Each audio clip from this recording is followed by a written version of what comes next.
बस एक बार आजा गिरिराज की शरण में। क्योंकि अपने प्रभु कैसे हैं?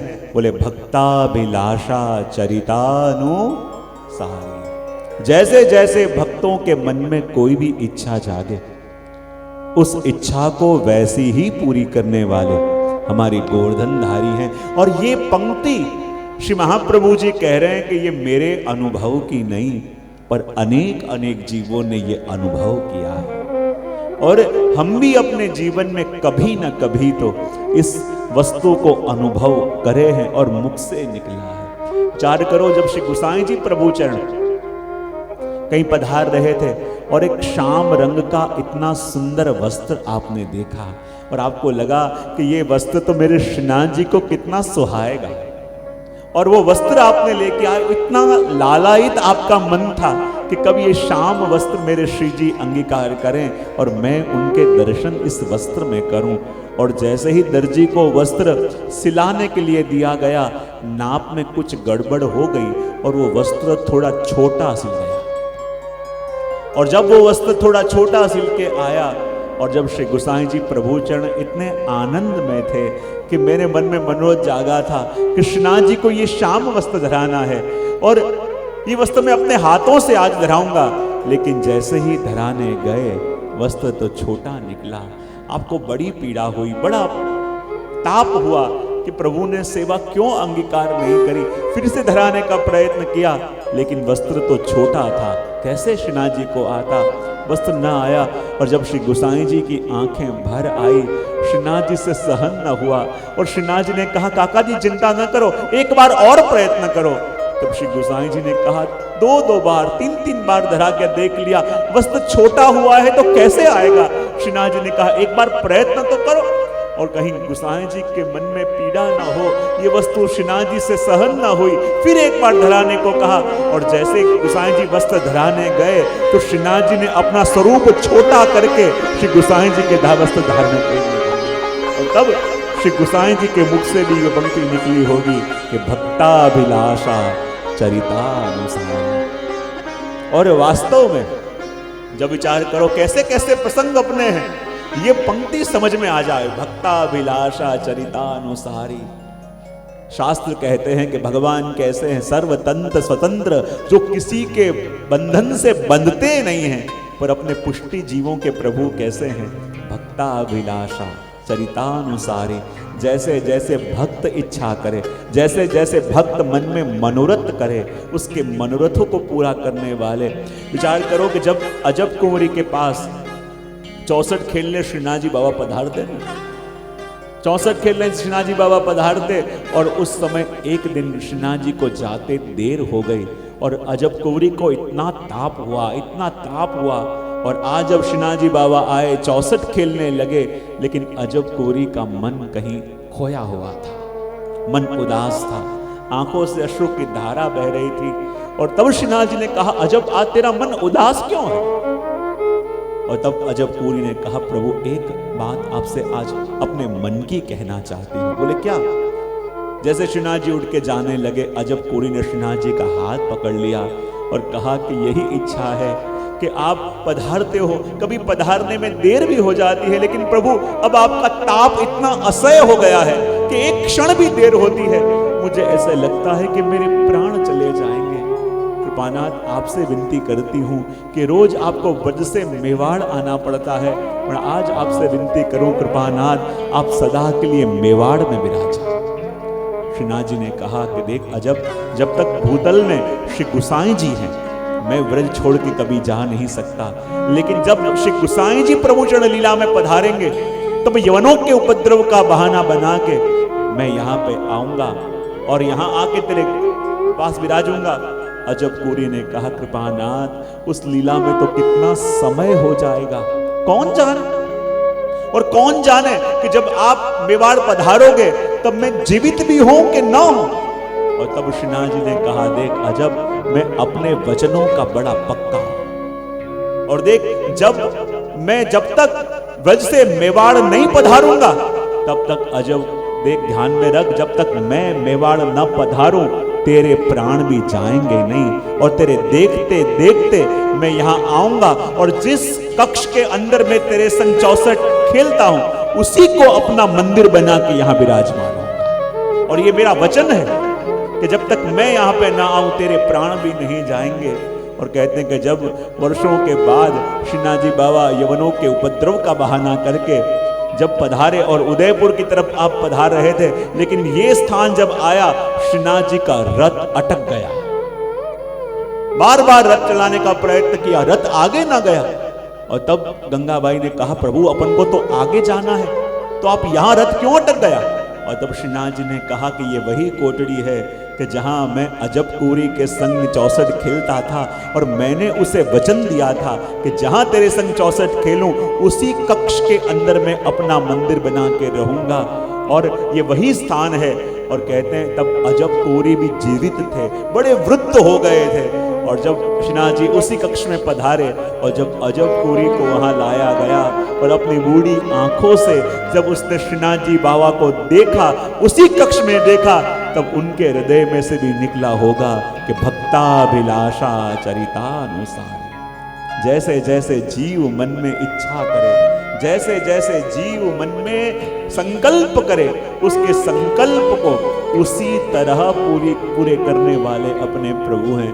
और इससे उत्तम प्रभु का स्वभाव आज तक मैं जानता नहीं कि किसी ने वर्णन किया हो, जैसा वर्णन मेरे प्रभु के स्वभाव का श्री महाप्रभु जी ने किया है कि भक्ताभिलाषा चरितानुसारी। जैसे जैसे भक्त कहे और भक्त को प्रसन्न करने के लिए लालायित ऐसे प्रभु, भक्त को सुख देने के लिए संकल्पित ऐसे प्रभु, भक्तों के मनोरथ पूरे करने की ठान के आए ऐसे प्रभु मेरे गोवर्धनधारी हैं। और इसलिए तो यहाँ कहते हैं भक्ताभिलाषा चरितानुसारी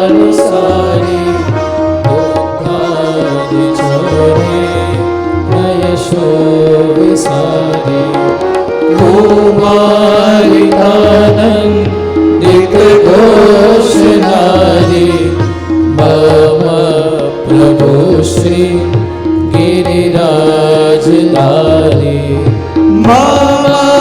प्रभु श्री दोनों हाथ उठा के गिरिराज लाले, प्रभु श्री गिरिराज लाले, प्रभु श्री गिरिराज लाले,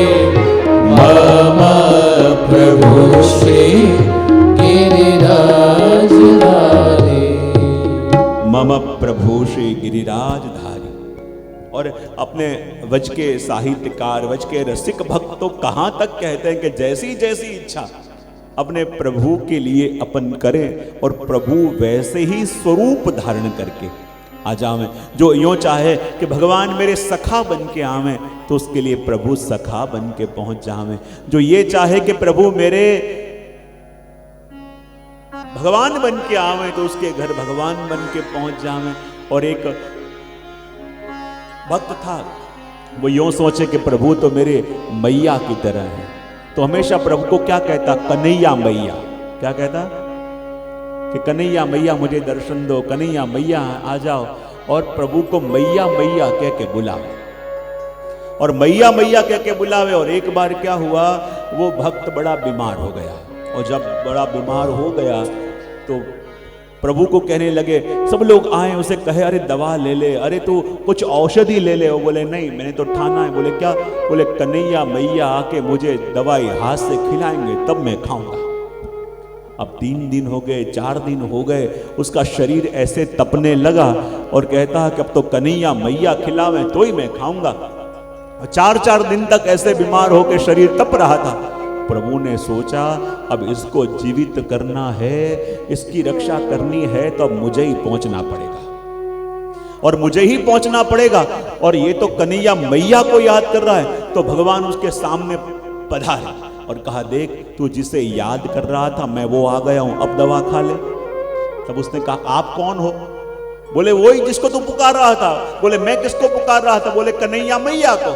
तो प्रभु ने कहा, मैं वही हूं, तेरे सामने आ गया। तब उसने कहा, सामने दर्पण है, उसमें अपना मुख देखो और ये सोचो कि किस एंगल से आप मैया लगते हो। हाथ में बांसुरी, माथे पे मुकुट, मैया का अनुभव तो मुझे होना चाहिए। तो प्रभु ने कहा तो फिर क्या करना चाहिए? बोले मेरी मैया थी वो तो साड़ी पहन के आती, तो वैसे साड़ी पहन के आओ तो मुझे लगे कि कन्हैया मैया आई है। प्रभु ने कहा ठीक है, चल तेरे लिए इतना किया तो अब तेरी मैया मैया पुकारता है, तो मेरा तो संकल्प है कि जैसे भाव से मुझे भजे, मुझे उसी भाव से दर्शन लेने पड़ेंगे। प्रभु वापस गए और राधा जी से कहे कि एक सेवा आपको देने आया हूं। बोले क्या? बोले साड़ी पहनना सिखा दो, कैसे पहनते हैं। और कहते हैं कि साड़ी पहन के प्रभु आए और आके कहे कि देख अब तो मैं तेरी मैया लग रहा हूं कि नहीं? बोले हाँ अब मैया लग रहे हो, एक बिंदी की कमी है वो भी लगा के आओ। प्रभु ने कहा ठीक है अभी आता हूं। बिंदी भी लगा के आए, फिर कहे कि अब बता। बोले कि हाँ अब मैया लगते तो हो। तो प्रभु ने कहा चलो अब संतोष हुआ, मुझे मैया की तरह माना तो सही। बोले अब दवाई खा लो। तब उसने कहा कि क्या मैया ऐसे दवाई खिलाती है? तो बोले कैसे खिलाती है? बोले मेरी मैया तो मुझे पहले गोद में बैठाती है, माथे पे हाथ फेरती है, प्यार करती है और फिर दवाई खिलाती है। वैसे दवाई खिलाओ तो मैं मानूं कि मेरी मैया हो। तो प्रभु ने कहा ठीक है आजा मेरी गोद में, और उसको गोद में बैठाया। माथे पे जैसे माँ हाथ फेरे वैसे हाथ फेरा और खूब प्रेम से दवाई मुख में पधराई। और तब उस भक्त के मुख से भी निकला कि भक्ताभिलाषा चरितानुसारी। जैसी जैसी इच्छा उनके भक्त करें वैसी वैसी इच्छा पूरी करने वाले अपने प्रभु हैं। और जैसे जैसे भक्त चाहे वैसी वैसी कृपा करने वाले प्रभु हैं। और इसलिए कह दिया कि भक्ताभिलाषा चरितानुसारी। फिर कहा दुग्धाधि चौरेण यशो विसारी। क्या कहा? क्या कहते हैं कि दुग्धादि चौरेण यशो विसारी, यानी महाप्रभु जी कहते हैं कि भगवान ने व्रज में दूध दही की चोरी कर करके अपने यश को बहुत बढ़ाया। अब मुझे बताओ चोरी करो तो यश बढ़े कि घटे? चर्चा कर लो, कोई बात नहीं, फिर आंसर देना। यदि कोई चोरी करता है तो उसका कीर्ति यश बढ़ता है कि घटता है? लेकिन महाप्रभु जी क्या कह रहे हैं कि हमारे प्रभु ऐसे हैं कि जिन्होंने दूध दही की चोरी कर करके अपने यश को खूब बढ़ाया। अपन को लगे दुग्धादि चौरेण यशो विसारी। बोले दूध दही की चोरी करने से तो यश घटना चाहिए, तो फिर यहां महाप्रभु जी ऐसे क्यों कह रहे हैं कि दूध दही की चोरी कर करके यश को बढ़ाया? तो ये दूध दही की चोरी जब प्रभु करने जाते हैं तो ये दूध दही की चोरी क्या है? जब घर घर में जाके महाप्रभु माखन चोरते हैं, दूध दही चोरते हैं, तो वो क्या है? तो महाप्रभु जी कहते हैं कि ये माखन चोरी लीला क्या है? बोले माखन चोरी लीला नहीं, ये तो गोपियों की चित चोरी लीला है। देखो प्रभु कहते हैं कि सब जीव मेरे पास आके मुझे कुछ न कुछ भेंट देते हैं, लेकिन वो देने आते हैं कि जो मेरे पास पहले से है, और मुझे जरूर उसकी है कि जो मेरे पास न हो। समझ में आया? अपन प्रभु को वो देने जाते हैं कि जो प्रभु के पास है, और जो प्रभु के पास नहीं है उसकी कामना प्रभु करते हैं। तो प्रभु कहते हैं कि मेरे पास क्या नहीं है? तो कहते हैं कि मेरा मन मेरे पास नहीं है। और मन नहीं, बोले क्यों? मेरा मन कहाँ है? बोले मेरे भक्तों ने चुरा लिया है, मेरे राधा जी ने चुरा लिया है। तो जो मेरे पास न हो उसी की कामना मैं करता हूं।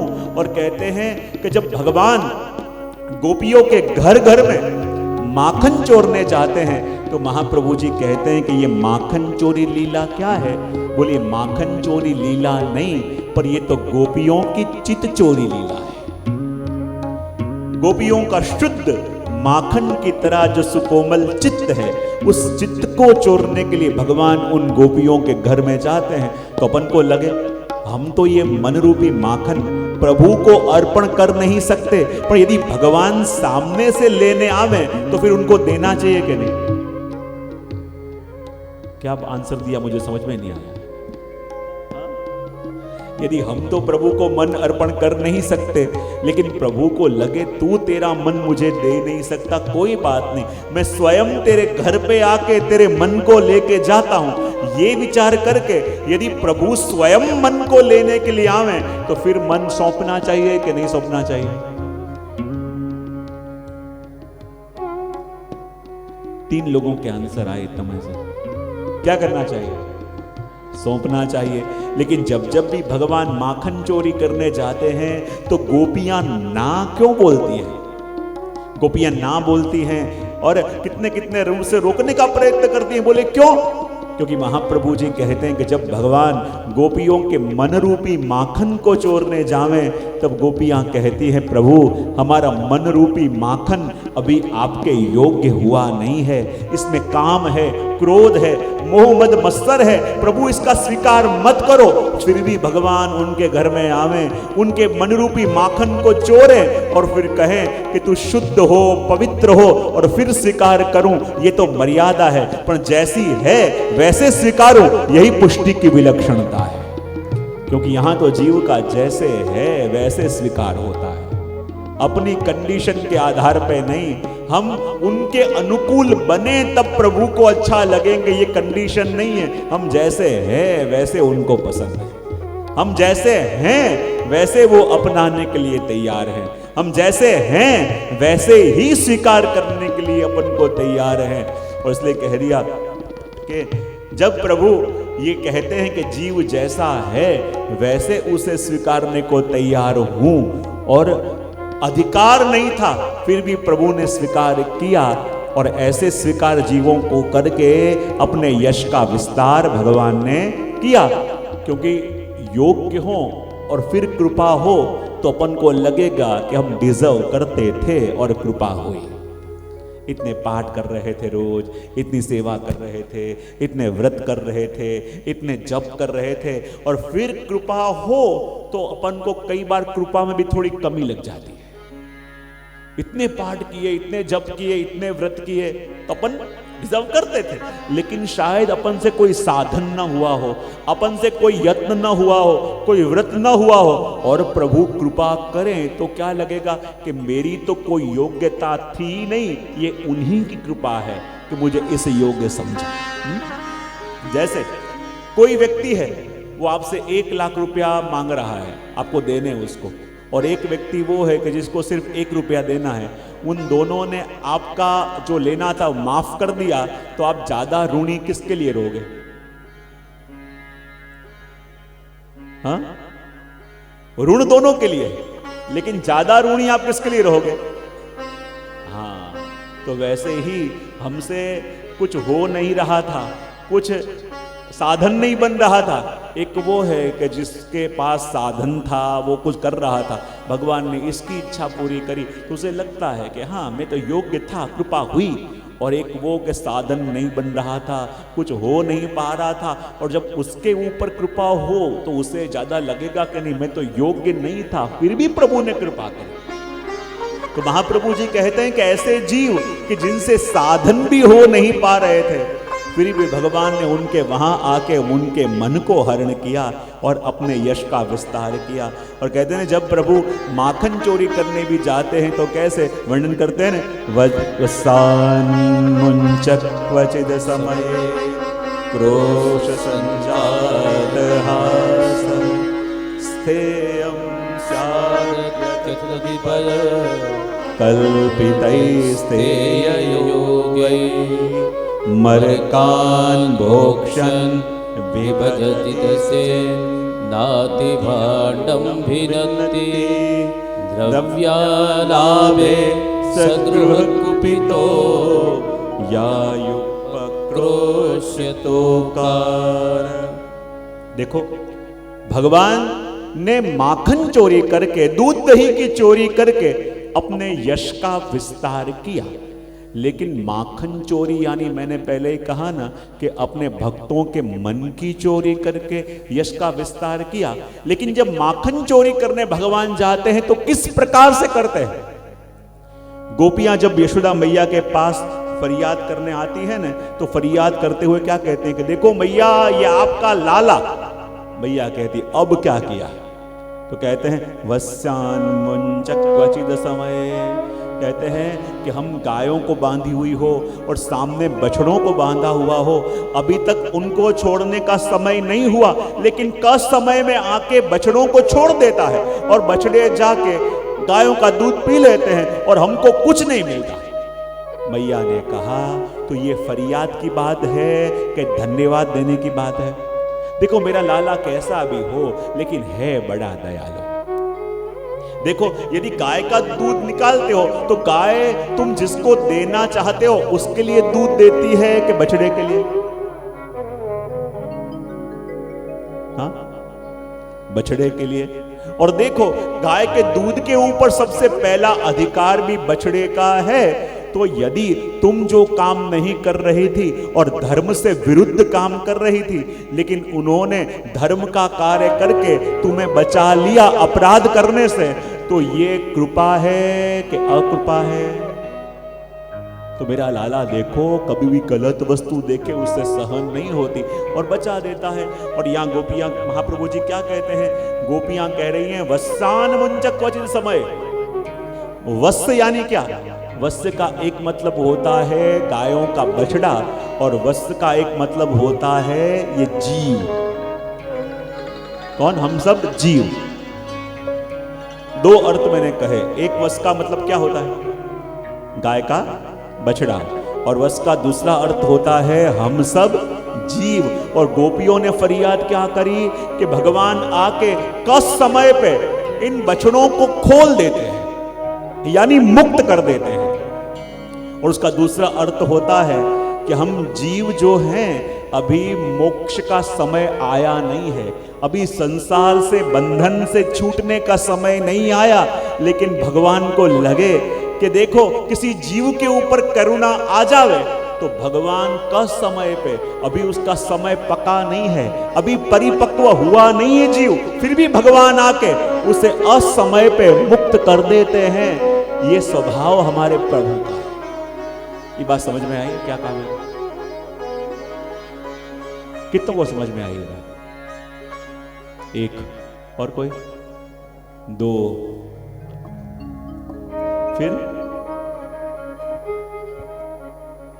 फिर से एक बार। वस्सान मुंचक क्वचित समय, बराबर? वत्स यानी क्या? इस तरह दो अर्थ करे, एक बछड़ा और दूसरा जीव। तो गोपियां मैया से फरियाद क्या करती हैं? पहली फरियाद क्या करी कि क समय में आके बछड़ों को खोलने का, रोज का निश्चित समय उनका था, बछड़ों को खोले तो बछड़े जाके गाय का दूध पी लेवे। लेकिन भगवान समय से पहले आके बछड़ों को खोल देते हैं और बछड़े जाके गायों का दूध पी लेते हैं। तो वत्स के दो अर्थ देखे, वत्स यानी बछड़ा और दूसरा है वत्स यानी हम सब जीव। जैसे बछड़ा बंधा हुआ है वैसे हम भी, लेकिन उसका बंधन दिखता है आंखों से, पर अपना बंधन दिखता, लेकिन फिर भी दिखता नहीं है, फिर भी उस बंधन से ज्यादा दृढ़ हमारा बंधन। वहां तो बंधन है लेकिन हम वो बंधन से बंधे हैं कि जो सिर्फ काल्पनिक बंधन है। कौन सा बंधन है? अब कोई व्यक्ति बंधा हुआ हो और किसी की हेल्प मांगे तो कोई उसे बंधा हुआ देख के छुड़ाने के लिए भी आएगा, पर अपना बंधन कैसा है? एक खंभे को दोनों हाथों से पकड़ के अपन बैठे हैं और कहते हैं कि मुझे छुड़ाओ, मुझे छुड़ाओ, ये बंधन से मुझे छुड़ाओ। तो ऐसे देखेगा तो कोई बचाने आएगा? आके ना तो बोलो, बचाने क्यों नहीं आएगा? आज घर जाओ तो ट्राई करके देखना। अपने बढ़िया टावर है ना, कौन सा कल दिखाता, कौन सा टावर था वाला? बिग बैन, सुंदर है। तो यदि अपन अपने हाथों से खंभे को पकड़ के बैठे हैं और हेल्प मांगे, मुझे छुड़ाओ, मुझे छुड़ाओ, तो कोई छुड़ाने आएगा? क्यों छुड़ाने नहीं आएगा? क्योंकि आप स्वयं पकड़ के बैठे हो, किसी ने बांधा नहीं है, आपने स्वयं अपने आप को बंधा हुआ मान लिया है। हम सब कहते नहीं अब ये सब थोड़ा कम करना है, अब ये सब थोड़ा करके कम करके प्रभु का नाम ज्यादा लेना है, करते हो ना? लेकिन जितनी बार सोचते हो ज्यादा बंध गए ऐसा लगता है कि नहीं। और अपना बंधन भी कैसा है नहीं सिर्फ बांधा हो।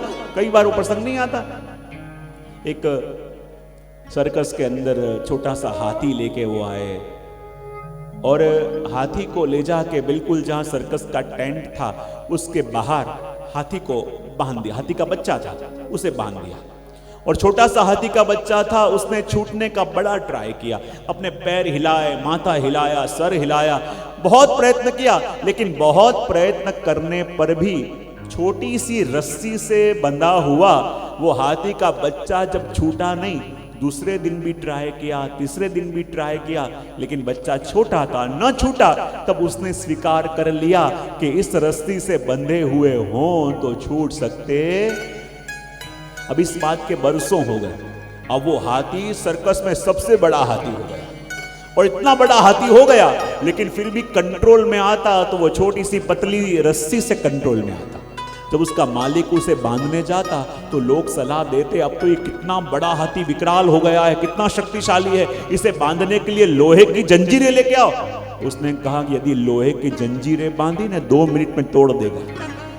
उसको बांधने के लिए पतली रस्सी चाहिएगी। अरे क्या बात कर रहे हो, जो व्यक्ति लोहे की जंजीरें तोड़ सकता है तो पतली रस्सी नहीं तोड़ पाएगा? बोले नहीं। बोले क्यों? इसने बचपन में बड़ा प्रयत्न किया है तोड़ने का और नहीं टूटी थी, तो उसके मन ने स्वीकार कर लिया है कि ये बंधन होगा तो मुझसे टूटेगा।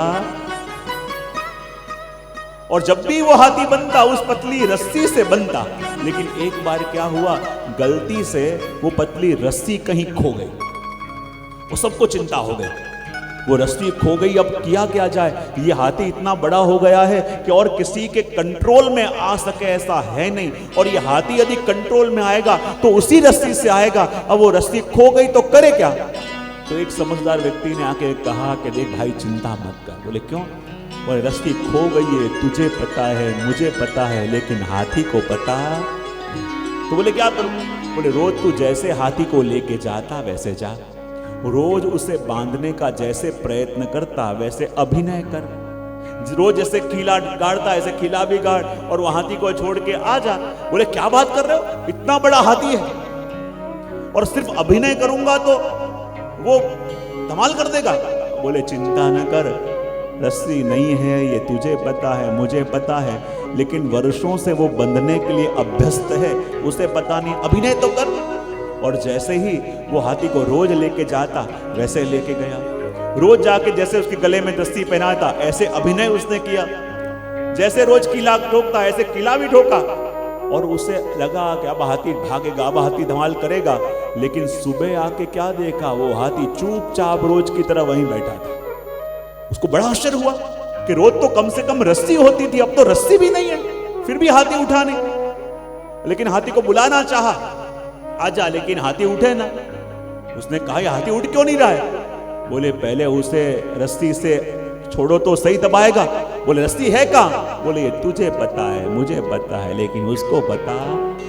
जैसे तूने बांधा वैसे खोलने का अभिनय कर। और जैसे वो आदमी गया, जैसे बांधा था वैसे खोलने का अभिनय किया, और तब हाथी मुड़ा तो देखो अपनी रस्सी भी कैसी है, कुछ संसार से बंधे तो हैं, लेकिन ये रस्सी कैसी है। बचपन में बहुत पहले बहुत छोड़ने का प्रयत्न किया, बहुत तोड़ने का प्रयत्न किया, और ये रस्सी टूटी नहीं। और तब अपन ने स्वीकार कर लिया कि ये संसार की रस्सियां ऐसी हैं जो हमारे प्रयत्न करने से भी टूटती। लेकिन एक असर तो तब आ गया कि अब तो रस्सी भी नहीं है, रस्सी भी नहीं है, लेकिन फिर भी अपने आप को बंधा हुआ महसूस। आज अपनी दशा कौन सी है?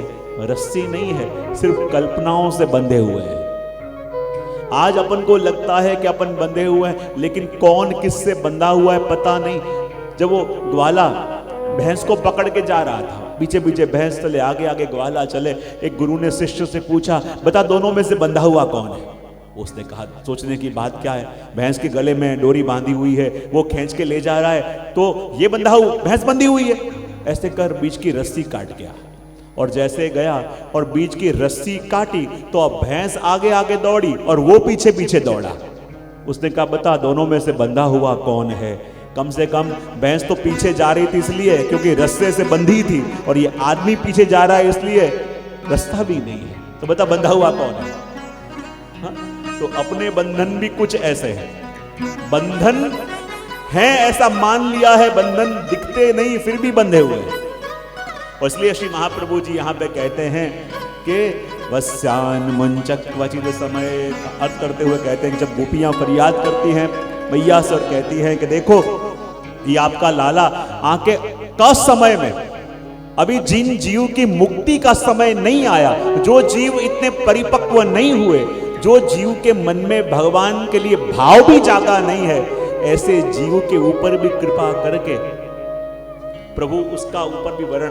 देखो मैं हमेशा कहता हूं ना कि भगवान की कृपा कब किसके ऊपर और क्यों होती है, उसके अंदर अपने कोई डेफिनेशन काम आते। वर्षों से कर रहे हो कृपा दिखे ना, और कोई पहली बार सन्मुख हुआ और ऐसी कृपा हो जावे कि इसमें अपने कोई गणित काम आते नहीं। अब प्रभु किसके ऊपर वर्ण करने का विचार करें, प्रभु किसके ऊपर कृपा करने का। कहा यूरोप में ही कहीं देश में मैंने प्रसंग सुना था कि वहां पे एक कोई यूरोपियन व्यक्ति रहता था। अब अचानक ऐसी दिक्कत उसको हो गई, उसको नींद आनी बंद हो गई। लोगों ने पूछा भैया तुझे नींद क्यों नहीं आती? बोले क्या करूं, जैसे ही सोने के लिए आंखें बंद करूं तो एक छोटा सा 5 साल का बच्चा पीले कपड़े पहन के मेरे पास आता है और मेरा हाथ पकड़ के मुझे कहता है तू मेरे लिए घर बना। पता नहीं बच्चा कौन है, ऐसा उसका वेश, ऐसा पहरवेश, ऐसा इस देश में मैंने किसी को देखा नहीं। उसकी नींद आनी बंद हो गई। और फिर तो इतनी मुश्किल हो गई, कुछ महीनों के अंदर वो अकेला बैठा हो तो बच्चा उसे चलता हुआ उसके पास आता हुआ दिखे और उसका हाथ पकड़ के कहे तू मेरे लिए घर बना। अब वो ऐसा घबरा गया कि ये बच्चा है कौन, किसका बच्चा है जिसने मुझे परेशान करके रख दिया है। और जब रोज बच्चा उसे दिखने लगा तो उसने जाके पुलिस स्टेशन में कंप्लेन लिखा, कहा कि एक बच्चा परेशान कर रहा है। पुलिस ने कहा कैसा बच्चा है? बोले पता नहीं 5 साल का है, छोटा सा, कैसे ऑरेंज कपड़े पहनता है, कभी कभी पिकॉक फेदर लगा के आता है और मुझे आप पास आके मेरा हाथ पकड़ के कहता है तू मेरे लिए घर बना। अब ऐसा बच्चा मैंने अपनी जिंदगी में कहीं देखा नहीं, वो है कौन, मुझे परेशान करके रख दिया है। अब पुलिस ने भी ये पूरा उसका हुलिया लिखा, ढूंढने निकले, लेकिन पूरे उनके यूरोप के अंदर ऐसे हुलिया वाला बच्चा कोई मिला नहीं। अब बड़ी मुश्किल हो गई कि ये परेशान इतना हो गया, न रात को सो पाता है, न दिन में अकेला चैन से बैठ पा, उसको अकेला देखे और बच्चा आवे, कोई संग हो तो ना हो, अकेला देखे बच्चा आवे, इतना परेशान हो गया। लेकिन एक बार क्या हुआ, जन्माष्टमी थी और वो कहीं गाड़ी लेके जा रहा था तो किसी संप्रदाय का जन्माष्टमी की शोभा यात्रा निकल रही थी और जैसे शोभा यात्रा निकल रही थी तो उसने गाड़ी साइड में पार्क करी और जैसे सामने से रथ आया और रथ में हमारे भगवान श्री कृष्ण का चित्र उसने देखा और गाड़ी में से निकल के भागा और कहा यही बच्चा है, इतने दिन से मुझे हैरान कर दिया है। वहां के जो भी संत महंत थे उन्होंने आके कहा क्या बात कर रहे हो, तुम्हें कौन परेशान कर रहा है? बोले ये बच्चा है। कौन है? बोले ये आपको दिखते हैं? बोले हाँ। कब से? बोले आखिरी 6 महीने से मुझे परेशान कर दिया है। बोले क्या कहते हैं? बोले मेरे घर आते हैं, मुझे कहते हैं तू मेरे लिए घर बना। कब से? बोले 6 महीने से। तब उन्होंने कहा कि ये तो हमारे भगवान हैं और पिछले 6 महीने से हम उनका मंदिर बनाने की जगह यहाँ ढूंढ रहे हैं। और कहते हैं कि वो किसान था और उसके पास एकड़ों में, हजारों एकड़ों में उसके पास खेत थे और जब उसको लगा कि जिसको मैं जानता नहीं, जिसको मैं पहचानता नहीं, और उसने मेरे पास आके अपने मंदिर की जगह मांगी, तो ऐसा भाव उसको जगा कि उसने अपने पूरे खेत की जगह डोनेट कर दी और कहते वहाँ भव्य मंदिर बना। और भागवत के 18,000 श्लोक हैं, वैसे वहाँ भागवत वन बनाया गया है और एक एक वृक्ष में भागवत का एक एक श्लोक, ऐसे 18,000 पेड़ वहां पे। विचार करो, अब प्रभु किसके ऊपर, कब, कहां, कैसे कृपा करते हैं। जो जानता हो उस पर कृपा हो समझ में आवे, उसको बेचारे को परिचय नहीं कि कौन है, वो तो जानता नहीं है कौन है, लेकिन फिर भी भगवान ने आके उसके ऊपर ये कृपा करी। और इसलिए कह दिया कि भगवान कैसे हैं कि असमय में भी, जिसका समय आया नहीं है, जिसके उद्धार का समय नहीं आया, उसके ऊपर भी कृपा करने वाले प्रभु हैं। इसलिए तो कह दिया कि भक्ताभिलाषा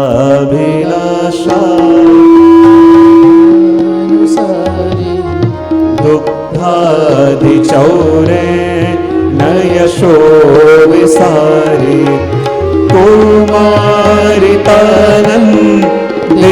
घोष नारी मम प्रभु श्री गिरिराज धारी मम प्रभु श्री गिरिराज धारी मम प्रभु श्री गिरिराज मम प्रभु श्री गिरिराज धारी मम प्रभु श्री गिरिराज धारी। तो देखो भगवान चोरी करने में बड़े कुशल हैं और भगवान जैसे दही दूध की चोरी करते हैं वैसे भी अपने मन की चोरी कब करके चले जाएं अपन को पता भी न चले। और मन की चोरी यानी सत्संग में आने का सब लोग कह रहे थे, अपन नहीं आ रहे थे और आ गए और धीरे धीरे रुचि आने लगी तो समझ लो कि इस कान की खिड़की से अंदर घुसे हैं और अपने मन रूपी माखन को चोर के अब भगवान जा रहे हैं। तो ये ऐसे चोर हैं कि कब मन को चोर लेवे अपन को पता चलता नहीं। इसलिए कह दिया गोपियां जब फरियाद करने आती है ना तो श्री महाप्रभु जी भी कहते हैं कि चोरी करने के लिए 5 वस्तु जो चाहिए उसका ज्ञान हमारे प्रभु को जैसे है वैसे किसी को आता नहीं। बोले कौन सी 5 वस्तु का? तो श्री महाप्रभु जी कहते हैं सबसे पहले काल ज्ञान। कौन सा? दूसरा कहा वस्तु ज्ञान, तीसरा कहा अल्प साध्य ज्ञान, चौथा कहा अत्यंत असाध्य ज्ञान और 5वां कहा कि अंधेरे में रखी हुई वस्तु को भी कैसे देख लेना, ये ज्ञान भी हमारे प्रभु को है। सबसे पहले कहा काल ज्ञान। कौन सा? भगवान जब गोपियों के घर में चोरी करने आते मैया कहती है कि तुम ध्यान क्यों नहीं रखती? तो कहती है कि तुम्हारे लाला को काल ज्ञान है। काल ज्ञान यानी क्या? कि जब हम लोग अन्य कार्यों में व्यस्त हों तब ही प्रभु पधार के माखन की चोरी करते हैं। तो वैसे ही हमारे मन की चोरी भी प्रभु कब करते हों कि जब हमारा ध्यान हमारा मन कहीं व्यस्त है तब कब आके चोर के ले जाए हमको मैं तो कई बार कहता हूं ना कि भगवान तो वर्षों से प्रयत्न कर रहे हैं कि हमारे मन को चोर के ले जावें। कई बार प्रयत्न किया पर हम इतने होशियार हैं कि भगवान को मन चोरने का मौका देते। भगवान तो चाहते हैं कि हमें आके मन को चोर के ले जावें पर हम इतने होशियार हैं कि प्रभु को मन चोरने का मौका नहीं देते। और प्रभु भी जाने कि इसके मन को तो मुझे चुराना है। जब नैनों से जाना चाहूं तो नैन बंद कर दे, मुख से जाना चाहूं तो मुख बंद कर दे। और प्रभु कहते हैं कि मैं जब भी उसके अंदर प्रवेश करना चाहता हूं मुझे प्रवेश करने देते नहीं, लेकिन एक खिड़की मैंने इसके देह में ऐसी रखी है जो कभी भी बंद होती नहीं, जिसमें कोई द्वार नहीं। और वो खिड़की कौन सी है? अपने कान। और जब आंखें कहीं व्यस्त हों, अपना मन कहीं ध्यान व्यस्त हो और तब प्रभु को मौका मिले, आप कथा का श्रवण करते करते जब उसमें धीरे धीरे खोने लगो और तब प्रभु को मौका मिले कि अब इसका ध्यान नहीं है तो कर्ण के माध्यम से इसके अंदर प्रवेश हूं और प्रवेश के इसके मन को चुरा के ले जाऊं। तो गोपियां वही कहती हैं कि पहली वस्तु है काल ज्ञान, यानी कब इसके मन को चोरना, कब इसके मन को चुरा के ले जाना, ये ज्ञान भी हो जावे। और इसलिए देखो ये मन क्या है? ये मन भी एक मटकी है। क्या है? बोलो तो सही। तो अपन देखते हैं ना कि जब दान के दिनों में भी प्रभु के पास मटकी धरते हैं, न धरें तो प्रभु मटकी आके ले भी लेते हैं। तो कई मटकी ऐसी हैं कि जिनको प्रभु ने फोड़ा है, कई मटकी ऐसी हैं कि जिनको ढोला है और कई मटकी ऐसी हैं कि जिनको भगवान अपने संग ले गए हैं। तो जिसको फोड़ा वो मटकी कौन सी, जिसको ढोला वो मटकी कौन सी, और जिसको ले गए वो मटकी कौन सी। तो कहते हैं ये मन ही मटकी है। जो मटकी प्रभु लेने आए लेकिन खाली दिखी तो उसको फोड़ा। और फोड़ा यानी क्या? प्रभु के सन्मुख बैठ के, सत्संग में बैठ के भी लौकिक याद आवे तो मानना कि मटकी को फोड़ा। आधी भरी हुई थी उसको ढोला, और जब भरी हुई देखी कि प्रभु के प्रेम से, प्रभु के रस से, और भरी मटकी देखी तो प्रभु उसे चुरा के ले गए। इसलिए तो अपने भगवदियों ने भी गाया है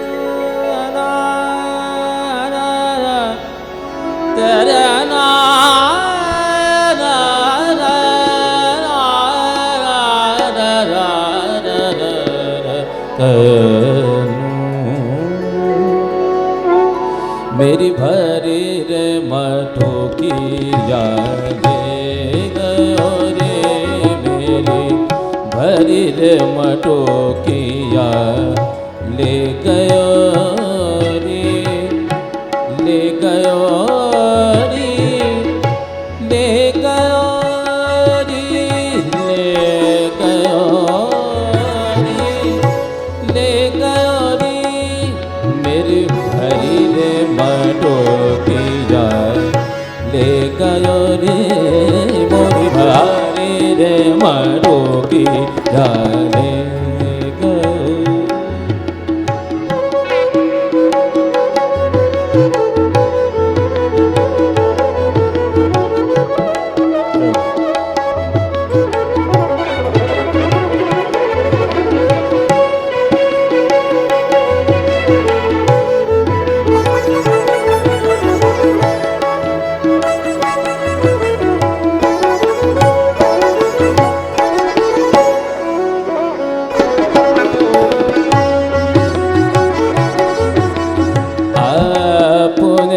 खात ज्वाल ही खबावत रीति कर्मो ही दे गौरी, अपने खात ज्वाल ही खबावत रीति कर्मो ही दे गौरी, मोरी धरी रे मटो की याद ले गयो रे, मेरे भारे रे मटो की याद ले गयो।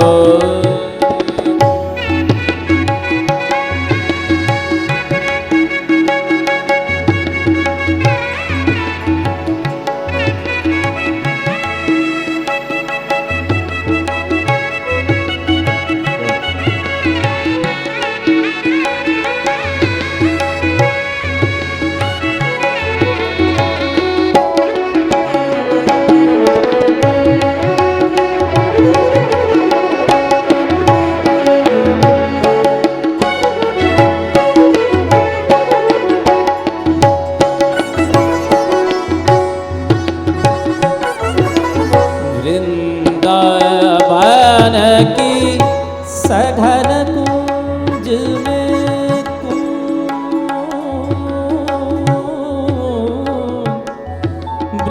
वृंदावन, वृंदावन, वृंदावन, वृंदावन के वृंदावन की सगा,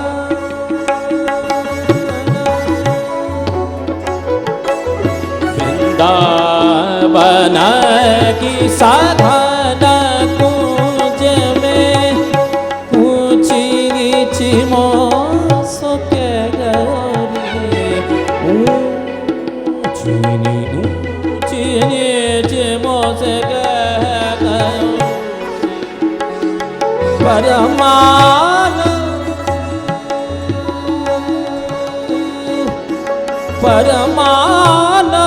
ब्रजवासी सावरो, परमानंद ब्रजवासी सावरो, अंगुष्ठ दिखाए रस ले गयो रे मोरे, भरी रे मटुकिया ले गयो रे मेरे, भरी रे मटुकिया ले गयो रे, ले गयो रे, ले गयो रे, ले गयो रे, ले गयो रे मोरे, भरी रे मटुकिया ले गयो रे मोरे, भरी रे मटुकिया भरी, भरी रे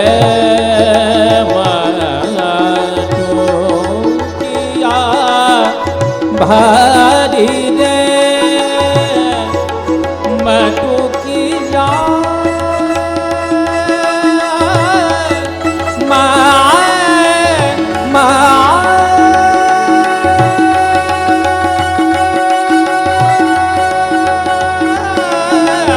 मटुकिया ले गयो भरी रे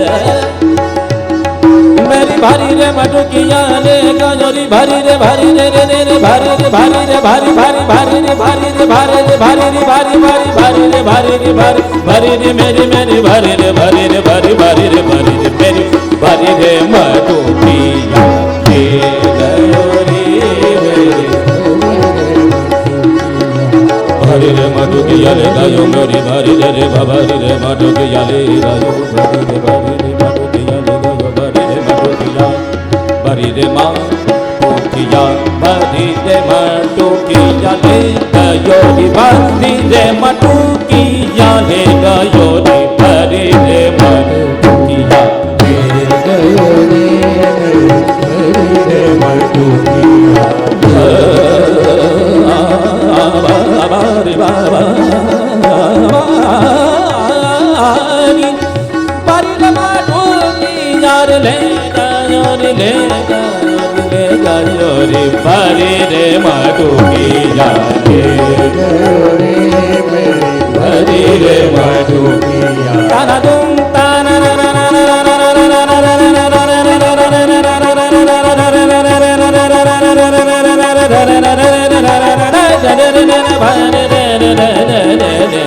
भरी रे मटुकिया, भरी रे मटुकिया, भरी रे मटुकिया ले गयो रे, भरी रे मटुकिया, भरी रे मटुकिया, भरी रे मटुकिया ले गयो रे, भरी रे मटुकिया, भरी रे मटुकिया, भरी रे मटुकिया ले गयो रे, गमदानी सा, गमदानी सा, गमगसा, गमदानी सा, गमदानी सा, गमगसा, गमदानी सा, गमदानी सा, गमदानी सा ले गयो रे मेरे,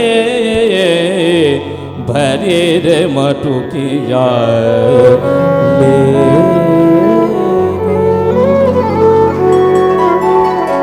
भरी मटुकिया ले गयो रे, प्रभु तो ले जाने के लिए व्याकुल हैं, पर ये मटकी भरे तो सही, ये मटकी भरे इतनी देर है, ये मटकी भर जाए उसके लिए प्रभु व्याकुल हैं। और देखो जब प्रभु आते हैं और आके अपनी मटकी को पकड़ते भी हैं, प्रभु तो ले जाने के लिए आते हैं। और अपने बच के रसिक जन कहते हैं ना कि जब प्रभु रास्ते में जामे और गोपी जो माथे पे मटकी लेके जा रही हो, और भगवान कैसे मटकी को पकड़े तो कहें कि एक भुजा कंगन गहे, एक भुजा गहे चीर। एक भुजा से तो गोपी का कंगन पकड़े और एक भुजा से गोपी का चीर पकड़े, और दान देत ठाड़े भय गहबर वर कुंज कुटीर। और वहां प्रभु दान लेने के लिए खड़े हो जावें कि मुझे ये माखन दे दे, ये मन रूपी माखन दे दे। और जब भगवान भी हमें उनके पास बुलावें और कहे कि तेरा मन रूपी माखन दे दे, लेकिन हम कहते हैं अभी तो घर के काम भी करने हैं, अभी तो कई व्यवहार निभाने हैं, अभी तो संसार के कई कार्य करने हैं, फिर जाके जब अनुकूल होगा तो फिर से ये मन रूपी माखन लेके आऊंगी और आपको दान।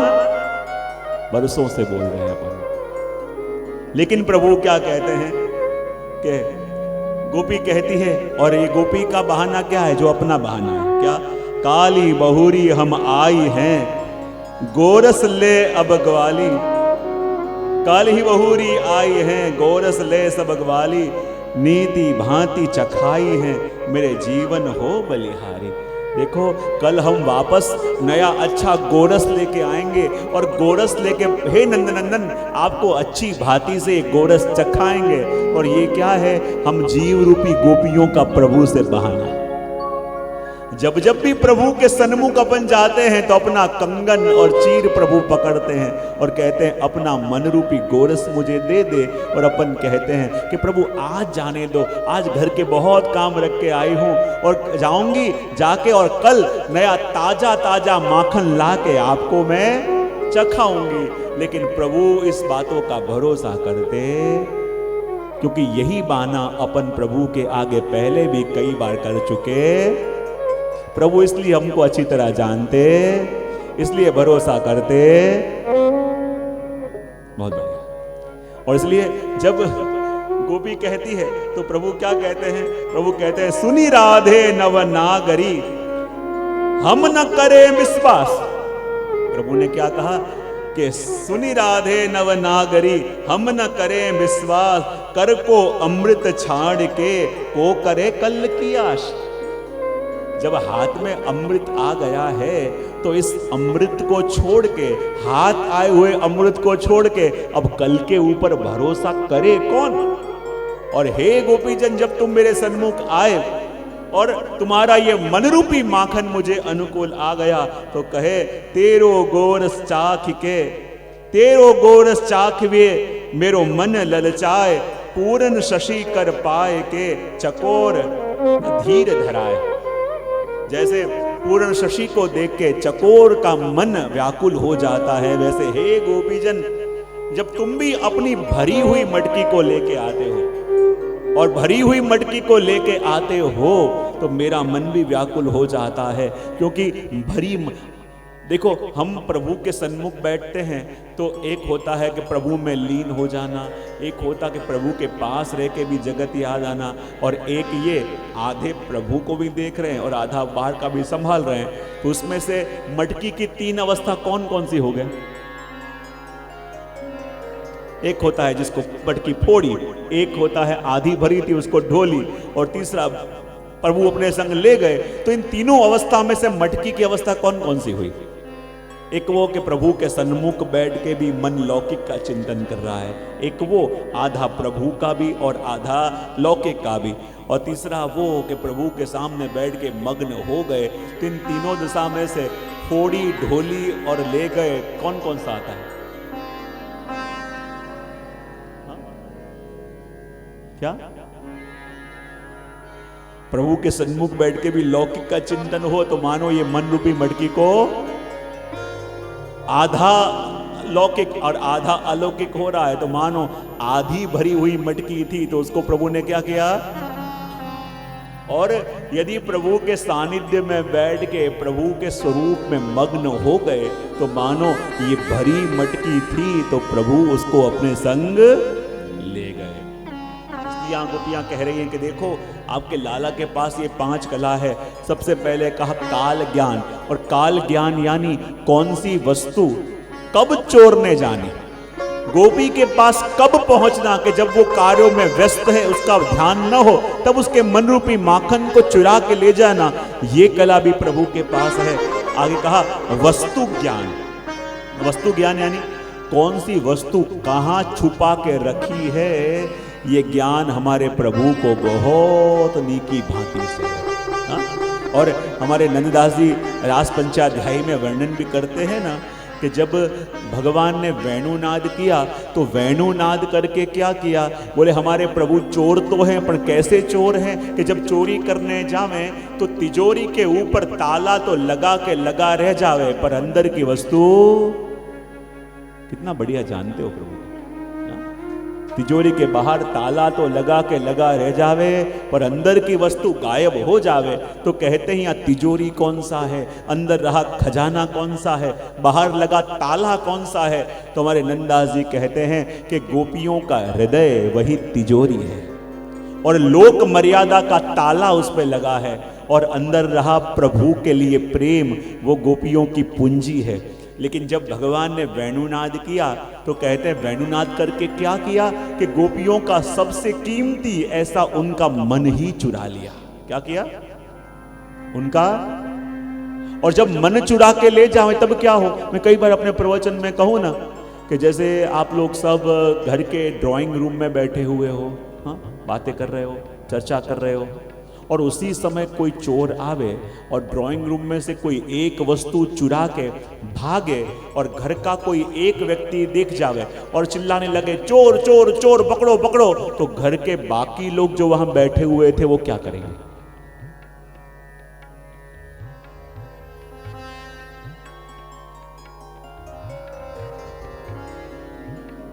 बहुत मुश्किल प्रश्न पूछ लिया, क्या हुआ? फिर से एक बार, घर के सारे लोग घर के ड्राइंग रूम में बैठे हुए हैं, टीवी देख रहे हैं और अचानक कोई चोर आया और आके वहां ड्राइंग रूम से कोई कीमती वस्तु उठाई और उठा के भागा और घर में से किसी एक व्यक्ति ने देख लिया और चिल्लाने लगे चोर चोर चोर पकड़ो पकड़ो पकड़ो, तो घर के बाकी लोग जो वहां बैठे हुए थे वो क्या करेंगे? जहां चोर भागा वहां के अलग दिशा में, उल्टी दिशा में, कौन? उसी दिशा में। बोले क्यों?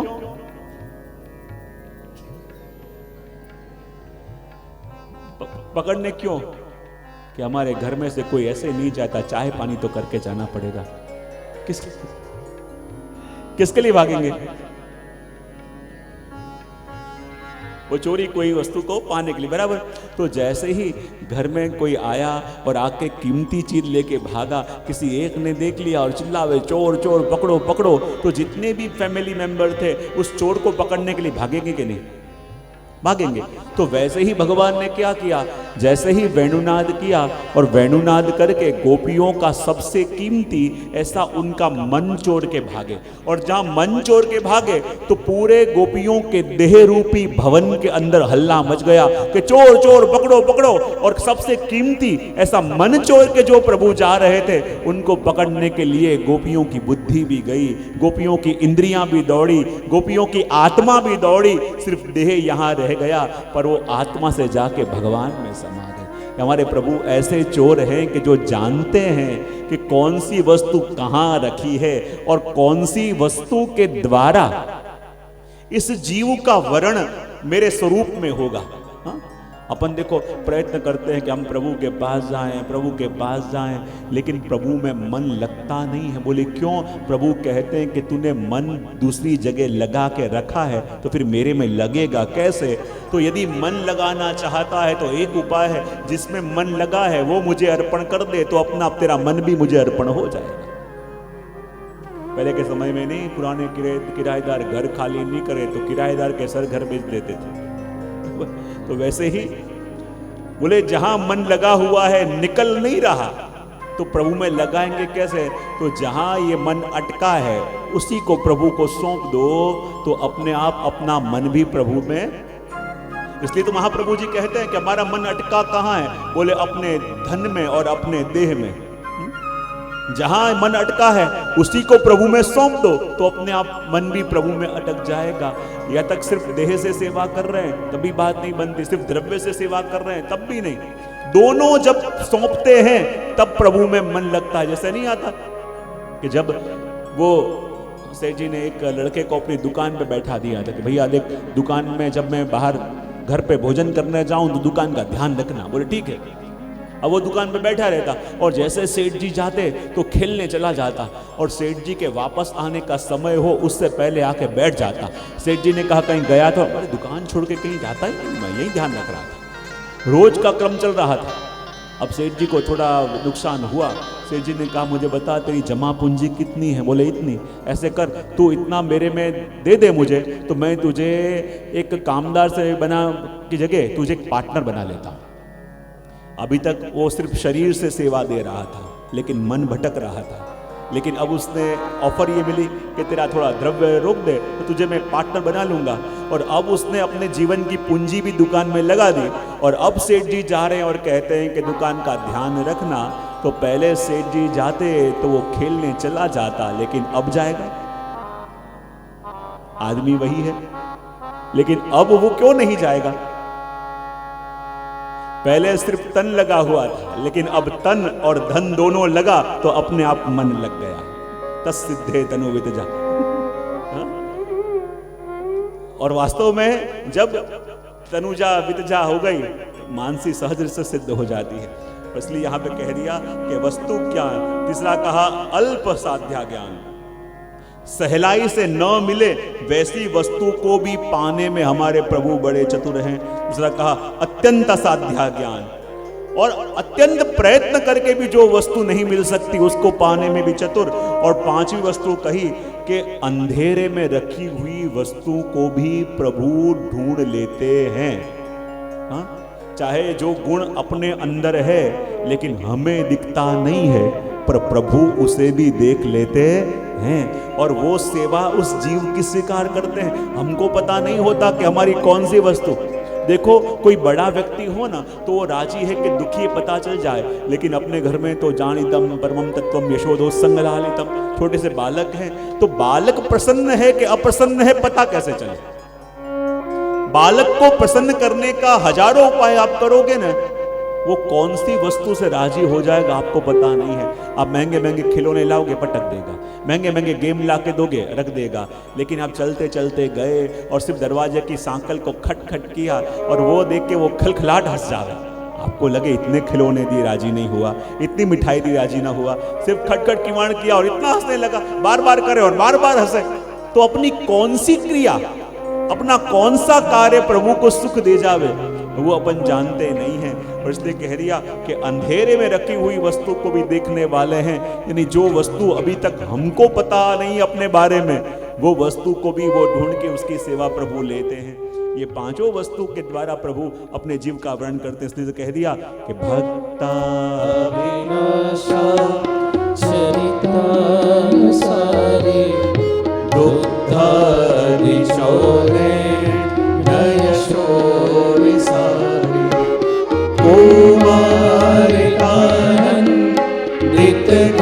घोषधारी मम प्रभु श्री गिरिराज धारी, मम प्रभु श्री गिरिराज धारी, मम प्रभु श्री गिरिराज धारी, मम प्रभु श्री गिरिराज धारी, मम प्रभु श्री गिरिराज। बार बार ऊपर करने की मैं क्यों कह रहा हूं? क्योंकि कहते हैं ना ये संसार क्या है, बोले सागर है। लेकिन मैं हमेशा कहता हूं ये सागर तो है लेकिन पानी से भरा हुआ नहीं, दलदल से भरा हुआ। ये सागर पानी का हो तो शायद तैर के आप पार भी उतर जाओ, लेकिन दलदल में फंसे हुए हों तो जितना जितना निकलने का प्रयत्न करते हैं उतने और धंसते जाते हैं।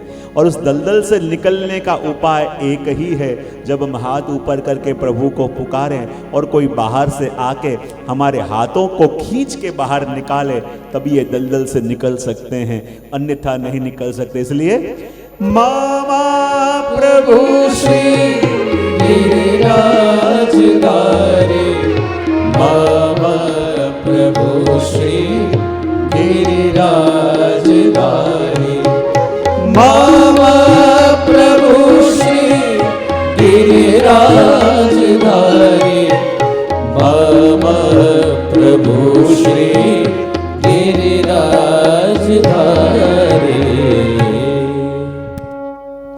भक्ताभिलाषा चरितानुसारी दुग्धादि चौरेण यशो विसारी कुमारितानंदित घोष नारी।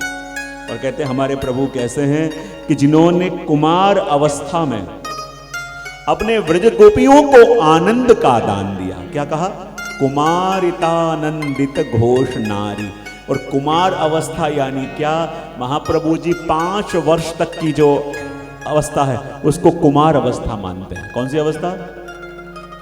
और कहते हैं कुमारितानंदित घोष नारी, यानी कुमार अवस्था में जिन प्रभु ने उन व्रज गोपिकाओं को अलग अलग आनंद और अलग अलग सुख का अनुभव कराया, ऐसे मेरे प्रभु हैं।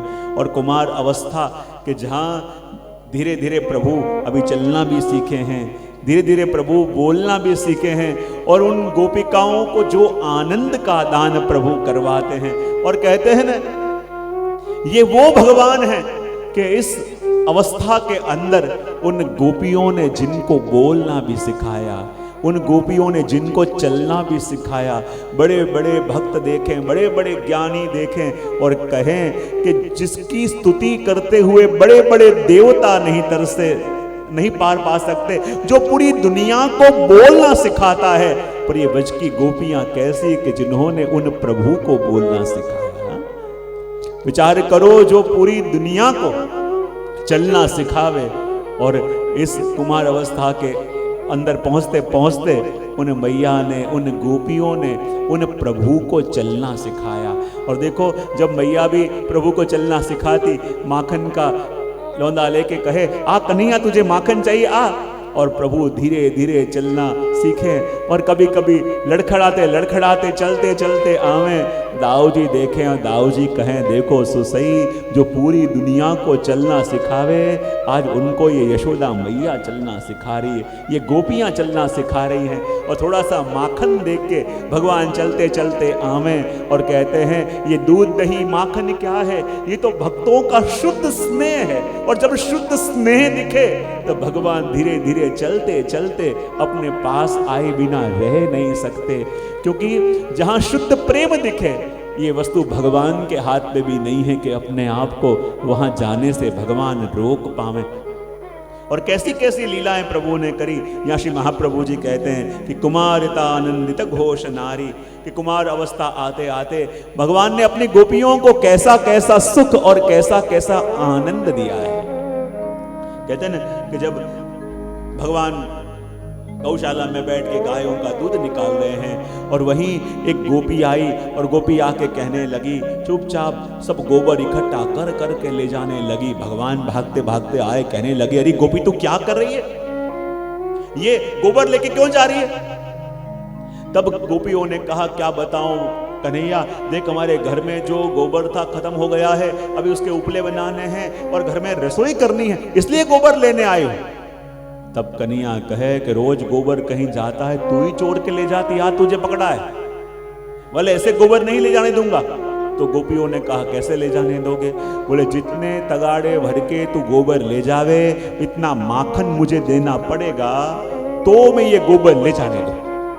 गोपियों ने कहा चलो ठीक है, हम वादा करती हैं कि जितने जितने तगाड़े भर भर के गोबर ले जावें, इतने लौंदे माखन तुझे अरोगाएंगे, अब तो ले जावे। और जहां तगाड़े भरने लगी, भगवान ने कहा कितना गोबर लेगी, गिनती कैसे करेंगे?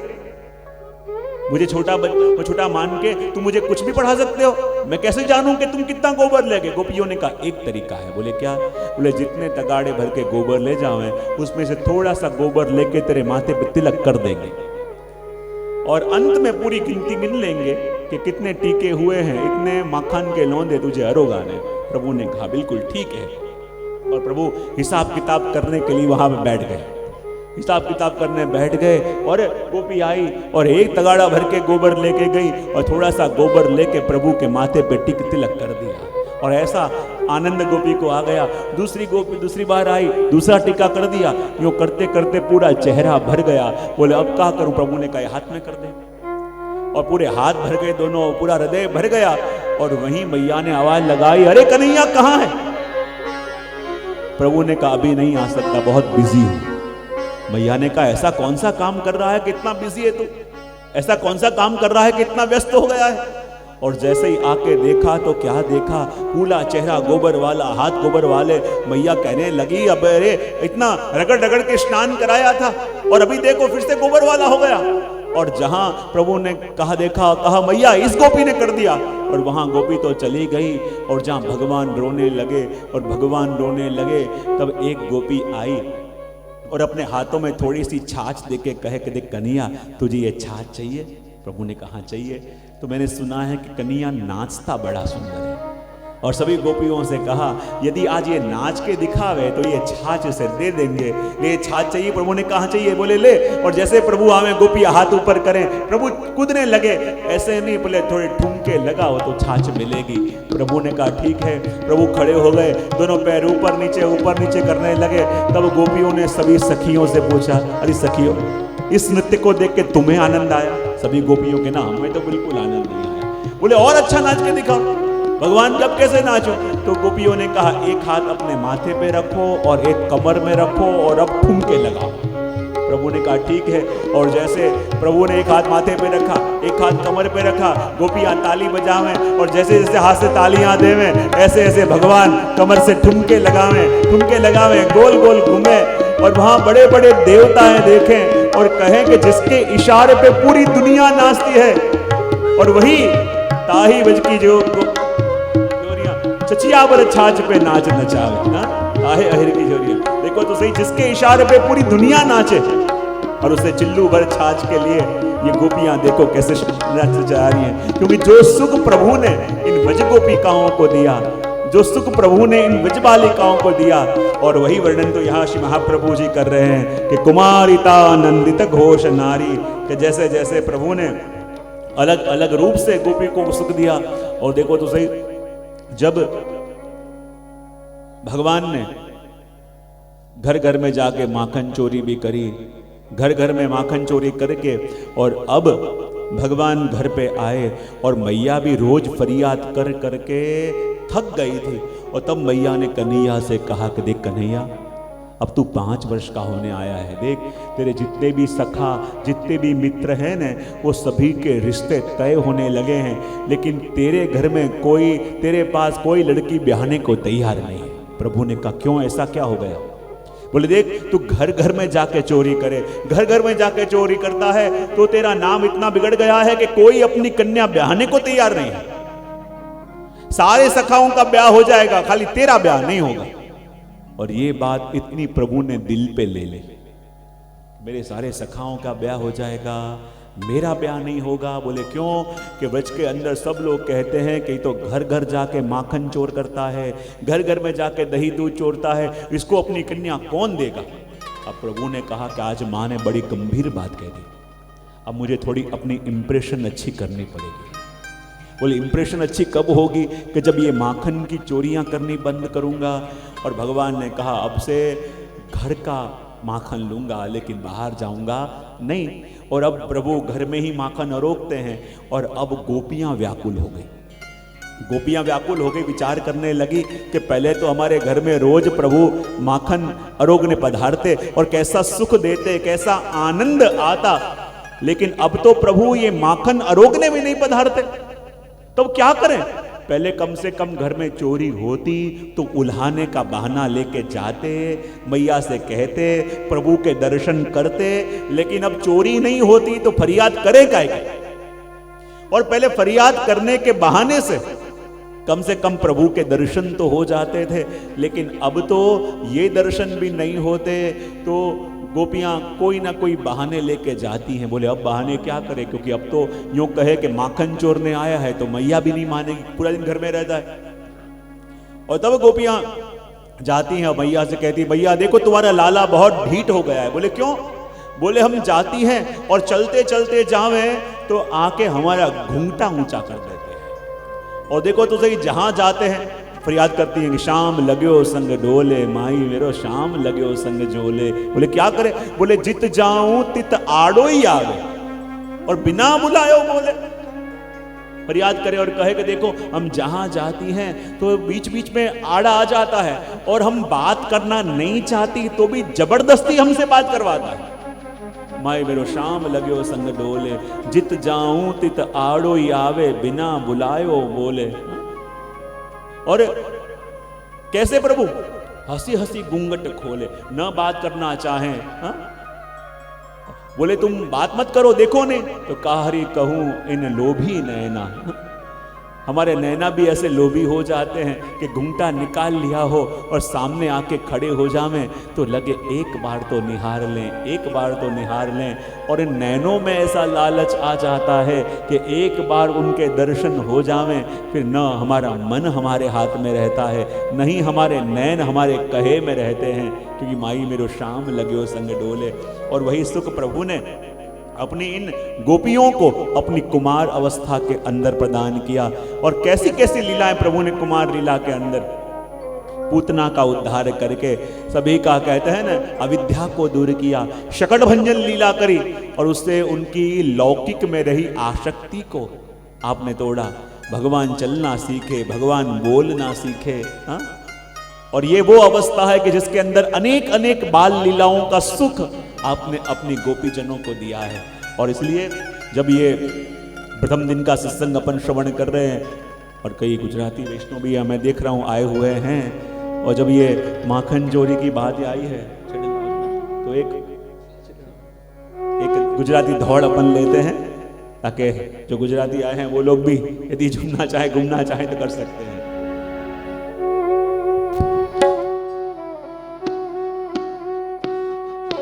छेलड़ा हो छेलड़ा माखन नागेलड़ा, छेलड़ा हो छेलड़ा माखन नागेलड़ा, राधा जी ना जीवन प्राण छेलड़ा, राधा जी ना जीवन प्राण छेलड़ा, छेलड़ा हो छेलड़ा माखन नागेलड़ा, छेलड़ा हो छेलड़ा माखन नागेलड़ा। जय हो।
छेलड़ा माखन नागेलड़ा, छेलड़ा हो छेलड़ा माखन नागेलड़ा।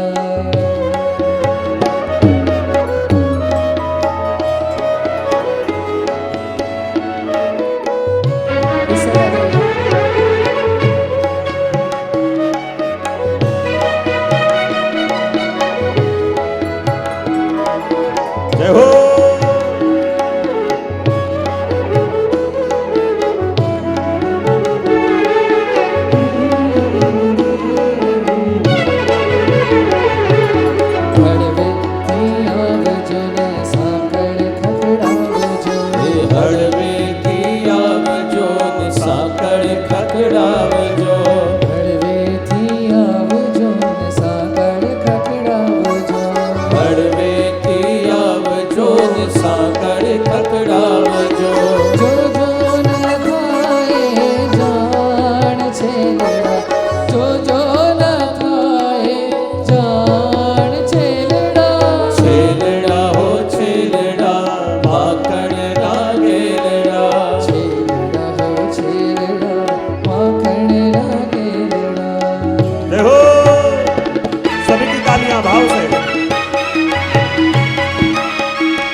छेलड़ा हो छेलड़ा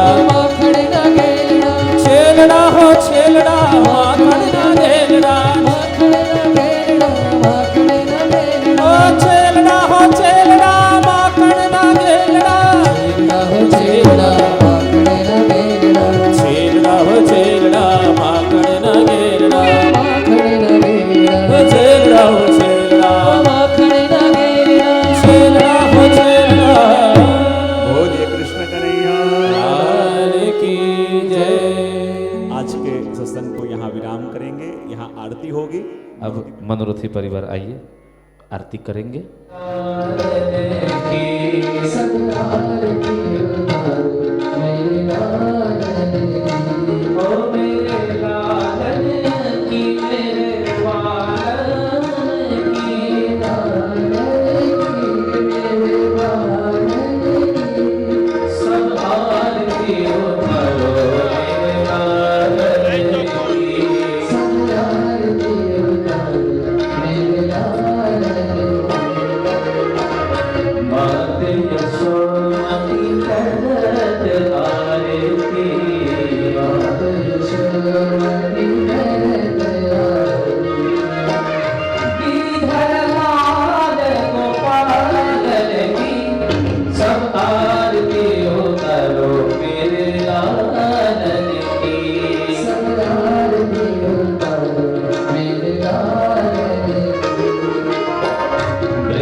सभी कृपया पंक्ति से आए और चरण स्पर्श का लाभ लें। जैसे कि पूर्व में बताया, कल सुबह 10 बजे से पूज्य श्री के मुकाम पे ब्रह्म शब्द जो भी वैष्णव लेने वाले हैं वे पहुंच जाए।